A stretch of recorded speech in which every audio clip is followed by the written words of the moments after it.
একটা ভাইয়ার সাথে কথা বলবো। ভাই, আপনি তো এক্স ব্লেড ব্যবহার করতেছেন, তাই না? আচ্ছা, আপনি কি আপনার এক্স ব্লেডের হর্ন নিয়ে সন্তুষ্ট? না। আচ্ছা, একেবারেই সন্তুষ্ট না? না। আচ্ছা, এক্স ব্লেডের হর্নে যারা সন্তুষ্ট না অথবা যাদের গাড়ির সাউন্ড কম, হ্যাঁ, তাদের জন্য আমি একটা জিনিস নিয়ে আসলাম। এই যে দেখেন, এটাকে আবার অনেকে কেকের বক্স ভাইবেন না, কোনো খাওয়ার কোনো জিনিস না। এটা হচ্ছে একটা পপ আপ হর্ন এবং এটার অরিজিন হচ্ছে আপনার চায়না। তো এই হর্নটা আজকে আমার এই ফ্রেন্ডের বাইকে ইনস্টল করব।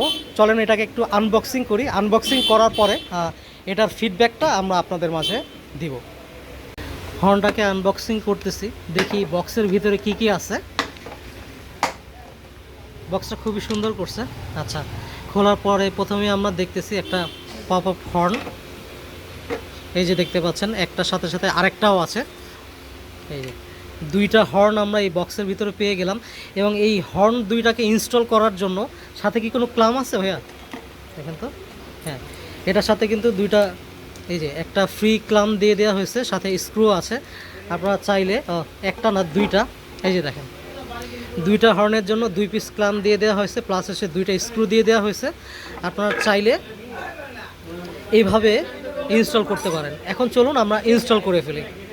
এইটা হচ্ছে আমার ফ্রেন্ডের এক্স ব্লেড বাইকটা। তো ওই আসলে হর্ন নিয়ে খুবই চিন্তিত ছিল। আসলে যারা হাইওয়েতে রাইড করেন তাদের জন্য এক্স ব্লেডে যে পরিমাণ হর্নটা দেয়া, এটা কিন্তু সাফিসিয়েন্ট না, ঠিক আছে? হাইওয়েতে চলার জন্য মিনিমাম রেঞ্জের একটা হর্নের দরকার আছে, যার মাধ্যমে অন্যান্য গাড়িরা হয়তোবা বুঝতে পারবে যে কোনো একটা গাড়ি আছে। তাই আজকে আমরা দেখব যে এই হর্নটা ইনস্টল করার পরে এটার কেমন ফিডব্যাক আপনাদের মাঝে আমরা জানাবো। এইটা হচ্ছে রিলে, আমরা এটা কালেক্ট করলাম। এটা হচ্ছে ওয়ারিং সহ, যেন ব্যাটারিতে কোনো প্রবলেম না হয়। এই যে দেখেন, এটা কিন্তু আমরা একটু পরে সেট আপ করবো। আর গাড়ির পারফরমেন্স ভালো হওয়ার জন্য, ডেভেলপ করার জন্য একটা স্প্র্যাক প্লাগ নিলাম এনজিকের। এই যে দেখেন, এটা দেখি পারফরমেন্সের কেমন পরিবর্তন হয়। যদি ফিডব্যাক ভালো হয় অবশ্যই আপনাদেরকে সাজেস্ট করব, আপনারা চাইলে এটা ব্যবহার করতে পারবেন। হর্নটা আমাদের লাগাতে সাহায্য করতে হচ্ছে নিহান। আগে বেসিক্যালি যে কাজটা করতে হবে, আমাদের প্রিভিয়াস যে হর্নগুলো আছে সেগুলো কিন্তু খুলে ফেলতে হবে। সেগুলো খুলে ফেলার পর এই যে এখানে ক্লাম আছে, এই ক্লামগুলো আগে ইন্টারনালি সেট আপ করতে হবে।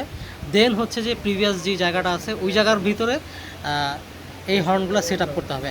আর বলে রাখা ভালো, যাদের গাড়ির ব্যাটারি হচ্ছে দুর্বল, হ্যাঁ, যে কোনো ধরনের হাইড্রোলিক হর্ন ব্যবহারের জন্য আপনারা অবশ্যই কিন্তু রিলে ব্যবহার করতে পারেন, নাহলে দুর্বল ব্যাটারির গাড়িও কিন্তু বসে পড়তে পারে। সো এটা একটা ভালো সাইন। যারা যারা দেখছেন তারা তারা কিন্তু অবশ্যই খুব ভালো মতো বিষয়টা খেয়াল করবেন যে হাইড্রোলিক হর্নটা লাগানোর আগে অবশ্যই আপনাদের গাড়িতে রিলেটা কিন্তু অবশ্যই লাগাতে হবে।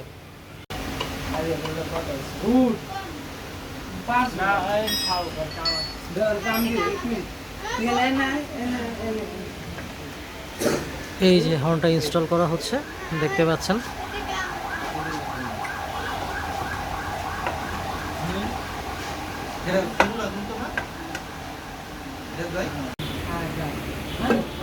এখানে একটা হর্ন অলরেডি সেট আপ করা হয়ে গেছে, দেখতেই পাচ্ছেন ভিতরে। আরেকটার প্রসেসিং চলতেছে।